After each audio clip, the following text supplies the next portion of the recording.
नमस्कार। साहित्य तक के बुक कैफ़े के एक दिन एक किताब में आपका स्वागत है। मैं जयप्रकाश पांडे आज पुण्य पथ नामक एक उपन्यास के साथ उपस्थित हूँ। इसके लेखक हैं सर्वेश तिवारी श्रीमुख। यह उपन्यास एक अलग पृष्ठभूमि पर लिखा गया उपन्यास है। भारत में इस तरह के उपन्यास कम संख्या में, कम गिनती में लिखे गए हैं। बंटवारे पर बहुत सारे उपन्यास, भारत पाकिस्तान के बंटवारे पर बहुत सारे उपन्यास लिखे गए हैं। उसकी पृष्ठभूमि पर बहुत सारी किताबें लिखी गई हैं, लेकिन पाकिस्तान में रह रहे हिंदुओं की दुर्दशा पर अपनी तरह का यह इकलौता उपन्यास है। नाम है पुण्य पथ। लेखक ने पाकिस्तान में बसे एक हिंदू परिवार की गाथा को बेहद मार्मिक ढंग से प्रस्तुत किया है। उन्होंने हिंदियारी गांव के एक हिंदू परिवार जो धारू नदी के किनारे बसा है, एक तरफ उनके खेत थे। वे लोग पाकिस्तान उसी प्रांत में पैदा हुए। लेखक का यह दावा है कि देश की आज़ादी के बाद पाकिस्तान के हिंदू वहां गुलाम हो गए। श्रीमुख अपनी बात के समर्थन में इस उपन्यास का ताना बाना बुनते हैं।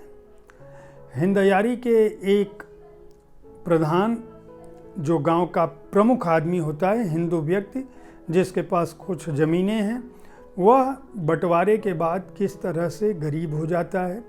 वहाँ मुसलमानों का, भारत से विस्थापित मुसलमानों का जो मुजाहिर कहे जाते हैं, उनका धीरे धीरे दबदबा बढ़ता जाता है। गांव में उनकी जनसंख्या बढ़ती जाती है। उसी धारों के दूसरे किनारे पर एक और हिंदू परिवार बसा होता है। इन दोनों परिवारों के लड़के लड़कियों के बीच, बड़े व्यक्तियों के बीच आपस में रिश्ता होता है। उसी में से एक लड़का कमलचंद हिंदयारी की हिंदू परिवार की एक लड़की जिसका नाम रोशनी होता है, उससे प्यार कर रहा होता है। दोनों परिवारों के बीच संबंध स्थापित होने की बात चलती है। उस लड़के से, कमलचंद से, रोशनी की शादी तय हो जाती है। लेकिन शादी से ठीक 2 दिन पहले उनके अपने ही गांव के एक मुस्लिम, दबंग मुस्लिम परिवार द्वारा, जो आर्थिक रूप से कमज़ोर होता है लेकिन जनसंख्या के हिसाब से मजबूत होता है, कि एक लड़के द्वारा अपहरण कर लिया जाता है रोशनी का। और जब यह परिवार खोज रहा होता है तो पता चलता है कि उस लड़की की शादी, निकाह उस मुस्लिम परिवार के एक युवक से हो गई होती है।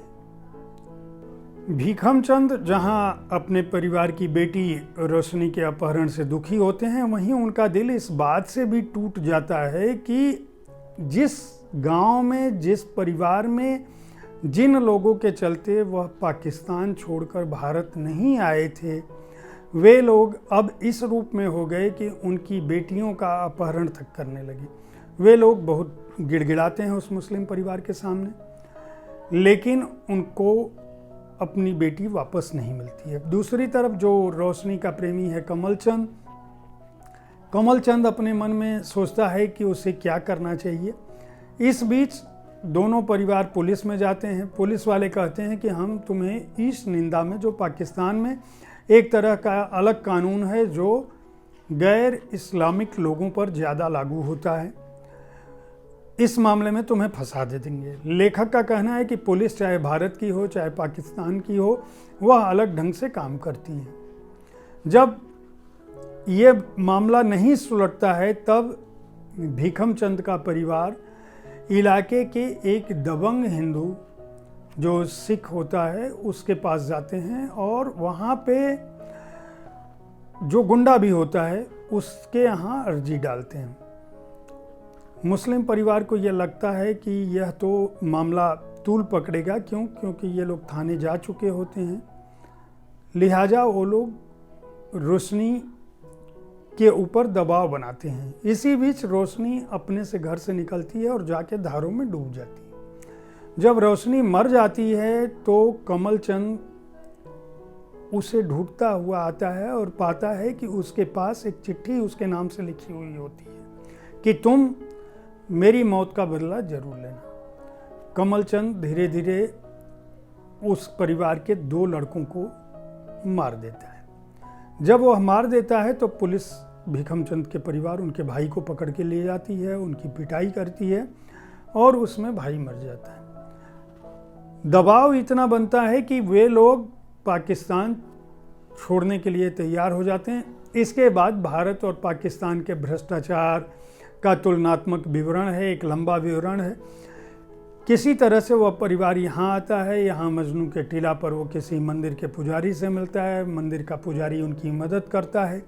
यहाँ वो घर बसाते हैं। फिर यहाँ दिल्ली के मोहल्ले के लोग किस तरह से यहाँ लड़कियों को छेड़ने की कोशिश करते हैं, जो बची हुई लड़की होती है परिवार की, उनको किस तरह से गरीबी में वहाँ लड़का, यहाँ उनके छोटे बच्चे पढ़ते हैं, किस तरह से वो झुग्गी झोपड़ी बनाते हैं, किस तरह से विस्थापितों का दर्द, एक तरह से मजनू का टीला का भी जिक्र है, विस्थापन का दर्द क्या होता है। इस बीच लेखक ने इस बात को करीने से बुनने की कोशिश की है कि प्रधानमंत्री नरेंद्र मोदी के नेतृत्व में जो CAA का कानून लागू है वह भारत में आने वाले हिंदुओं, ईसाइयों, सिखों, बौद्धों के लिए क्यों ज़रूरी है। क्योंकि उनको इस देश में नागरिकता मिल सकती है।